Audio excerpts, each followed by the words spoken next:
আজকের এই ভিডিওতে আপনারা দেখতে পাবেন ব্রাজিল আর আর্জেন্টিনার এমন দুই পাগলা সাপোর্টারদেরকে যাদের দল আলাদা হলেও পাগলামিটা কিন্তু একই সুতোয় গাঁথা।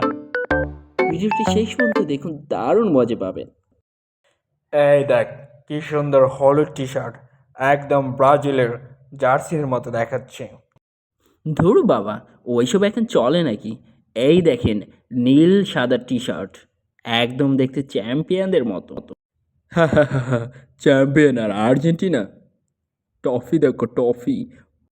ব্রাজিলের 5টা বিশ্বকাপ জেতার ইতিহাস আছে। ওইসব দাদার আমলের ইতিহাস তোমার পকেটে রাখো। আর এদিকে আর্জেন্টিনার মেসিকে দেখো, মেসি যার কাছে আছে 8টি প্যালেন্টিয়ার, যার মধ্যে তিনি পরপর 4বার একাই প্যালেন্টিয়ার জিতে বিশ্বের ইতিহাসে নাম লিখিয়ে ফেলেছে।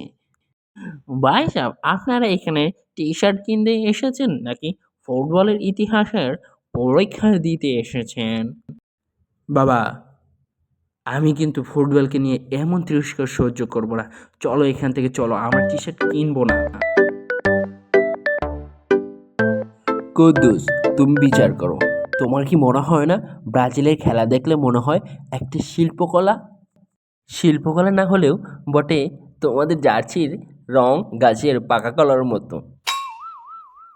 আর্জেন্টিনার জার্সি দেখলেও মনে হয় জানালার পর্দা টানিয়ে রেখেছে। তুমি কি জানো ব্রাজিল মাঠে নামলে সবাই ভয় পায়? সবাই তো ভয় পাবেই বাবা, কারণ না জানি এবার কয়েকটা গোল খেয়ে ব্রাজিল গোল খাওয়ার রেকর্ডটা ভেঙে ফেলবে। কুদ্দুস, তুমি কি জানো মেসির একটা গোল দেখার পর আর্জেন্টিনা ফ্যানরা 3 দিন পর্যন্ত আত্মীয়দের ফোন দিয়ে সেই রিপ্লাই বর্ণনা করতেই থাকে। তোমরা দুজন মিলে একটা ফুটবল টক শো খুলে ফেলো, আমার দোকানে প্রতিদিন লাইভ অনুষ্ঠান করো কেন? তাহলে তুমি বলো, কে সেরা? যে চায়ের বিলটা দিবে সেই সেরা। আজকের চায়ের বিলটা আমার ছেলেই দিবে। আর একটা কথা মনে রেখো, ব্রাজিল সবসময় সেরা ছিল, সেরা আছে, সেরা থাকবে। হ্যাঁ হ্যাঁ, যাও এবার।